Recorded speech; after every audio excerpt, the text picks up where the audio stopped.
12 matchup between the Minnesota Vikings and the Carolina Panthers. We're going to go ahead and break this down, starting with the Panthers offense first. Teddy Bridgewater, what could have been if not for the leg injury suffered leading up to the 2016 season? I fully believe that Teddy Bridgewater would still be the starting quarterback for the Minnesota Vikings today. Nice touch on his passes, much like the breakdown I did on Justin Fields, quarterback out of Ohio State. He wants to stay in the pocket, but push come to shove, he can definitely use his legs. Very versatile player, very tough football player. I mean, if you go back and look at that play against the Kansas City Chiefs, 4th and 14, where the pocket was collapsing around him, there was nobody open in coverage. I mean, he took off running and he threw his whole body. He put his whole body on the line. That's as tough as it gets. He's not flashy. He doesn't have sexiness to his game. He's just a really, really good quarterback, and I mean that with all respect. As far as their playmakers are concerned, Christian McCaffrey, not expected that he'll play this upcoming Sunday, so that's a huge loss for this Panthers offense. Although I will say, in C-Mac's absence, Mike Davis has done a pretty fine job filling in. In fact, he almost reminds me of Mike Tolbert, a short, stocky running back that runs through the lane with purpose, almost with Chris Berman's sound effects.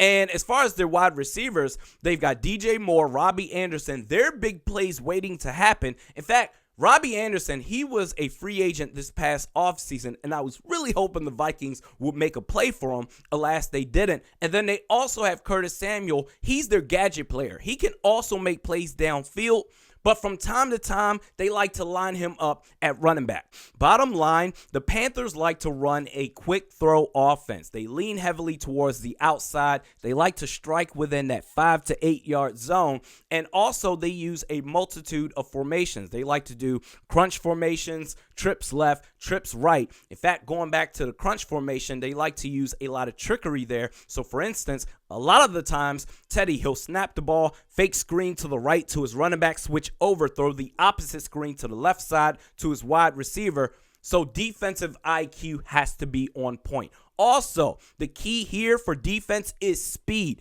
Teddy wants to get rid of the ball quickly and rely on his playmakers for yards after the catch.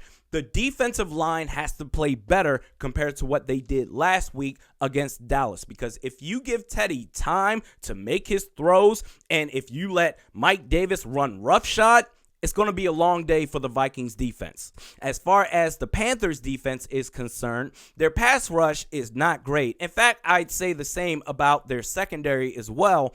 Now, their linebacking core led by Shaq Thompson, they're not bad, situationally speaking, because if you can force their linebackers to consistently cover, that's when it more so leans into the favor of their opponents. Now, I will say for the Panthers defense as a whole, if you play compact, short yardage situations, pretty much if you play the Carolina Panthers offense, their style of offense against the Panthers defense, and especially as the field starts to shrink and condense, the Panthers, they have the 10th ranked red zone defense in the NFL, then you're playing into the Panthers' hands. If you push the ball downfield where their deep play defense is super suspect, that's where you're going to give yourself a huge opportunity to win this game. And last but not least, I normally don't cover special teams when it comes to Vikings versus whoever preview podcasts, but I have to for the Carolina Panthers because their special teams on their punt formations, they are some sneaky sneaks. Before you even know it, they'll snap the ball and their punter, he'll throw it for a first down, or they'll do a direct snap to somebody else. They'll run it for a first down. You can't be flat-footed on 4th down going up against the Panthers punt formation. I think the Panthers, they'll put up a good fight, but I think I don't even know, quite honestly. The Vikings lost to the Dallas Cowboys that we saw yesterday that got smashed by the Washington football team. So normally I say, well, I think the Panthers will put up a good fight, but I think the Vikings, they should win this game. I don't know. I'm not making a pick for this game, damn it. I think our wide receivers are going to go off.